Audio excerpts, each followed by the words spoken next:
I want to move on now to my hot take segment. Basically, a lot of people call them like bold predictions, whatever you want to call it. It's hot takes for me. That's how I roll. Um, I have five of them, and these are going to be for basically for Ohio State players or a unit on Ohio State. Kind of like things that I think could happen, but are not likely to happen. But if they do, I get to take a victory lap on them. Okay, so Travion Henderson, I think he's going to get loose this week, and I think that he's due for a big game. I know he had a decent game last week against Notre Dame, but I think that he's due for a huge game.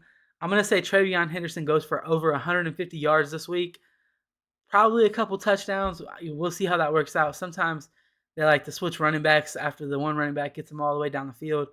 But I think he's due for a huge game, and I think that this offensive line is really just starting to mesh and get better. Against Notre Dame, they missed a few key blocks, or really what happened was they were making the right blocks, and then the guys they were just not finishing them. So at the very end, a player would come off and would hit Travion Henderson from the side as he was trying to get through the hole. If they can button that up, he's going to score it out for some big runs and go over 150 yards against Maryland. And then number two, I think Kyle McCord is ready to have a breakout game. He's played okay so far, and I think Ohio State fans are just kind of waiting to see him like explode and start hitting some of the throws that he's missing, start throwing with anticipation. I think that could happen this week after a game like Notre Dame to boost his confidence, and then having the extra week off to prepare and to just continue working with the wide receivers as the quarterback one. I'm going to say Kyle McCord throws for 4 touchdowns in this game.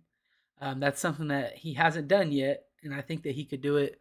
Um, we'll see. Again, I don't know. Maryland's defense has not been playing bad, but at the same time, Ohio State just simply has better athletes. I think they have better coaches.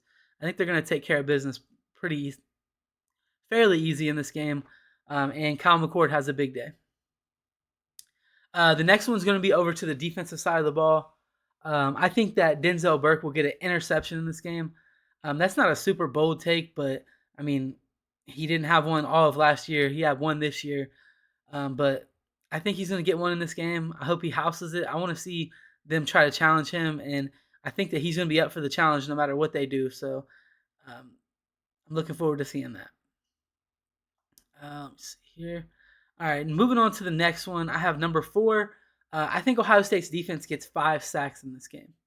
Now, Ohio State's defense has 5 sacks on the year so far. So I'm looking for them to double that in this one game. 5 sacks is not a crazy amount of sacks, especially with a quarterback like Tualia who loves to try to create. And if someone gets in the backfield, he's not just going to throw the ball away. He'll try to juke them out. He'll try to run around them and get into the open fields so that way his guys have a chance to create downfield.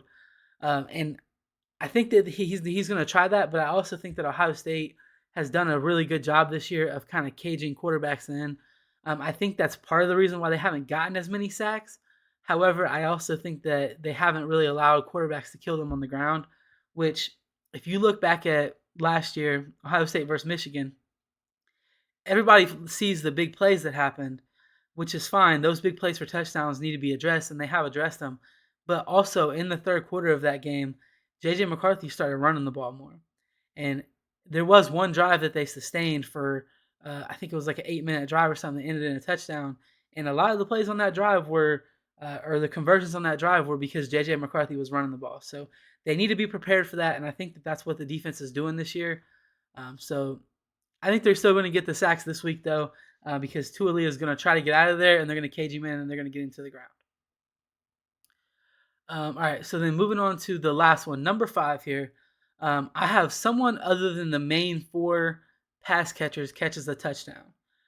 So when I say the main four pass catchers, I'm talking Marvin Harrison Jr., Emeka Egbuka, Julian Fleming, and I'm going to put Cade Stover in there because even though he hasn't had a touchdown, they've been throwing to him a lot. I think he's the second or third, probably third leading receiver on this team right now. Yeah, he's behind Marvin Emeka.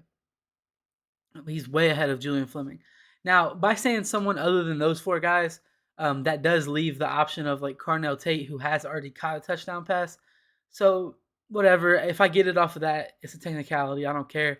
However, Cardinal Tate didn't play a single snap against Notre Dame, so I mean that's still, predicting him to have a touchdown would be fairly bold or kind of a hot take. I'm hoping that somebody else gets a chance though. I want to see maybe Jaden Ballard, maybe Brandon Ennis. Xavier Johnson doesn't have a touchdown yet this year. Maybe him. I want to see some of those guys get out there and get some snaps, especially in a game like this where it's going to help build their confidence because Maryland's defense is probably not going to be able to stop Ohio State that much. And if you got your guys out there in a game like this, a game where the other team may be able to score a little bit, it still feels like a game. It's not just like a blowout. And then also, they should not be getting like making you lose because they're playing against players that are just way better than them. So I don't know. Hopefully, we'll see that happen. I would love to see Brandon Ennis get his first catch as a Buckeye. I had high hopes for him, but he didn't come in early in the spring or whatever. He came in the summer, so he hasn't had a ton of opportunities to get playing time like Cardinal Tate has. But I want to see him out there. The boy looks like a baller. I think if he catches a ball, he can make some moves with it. He seems pretty quick and shifty.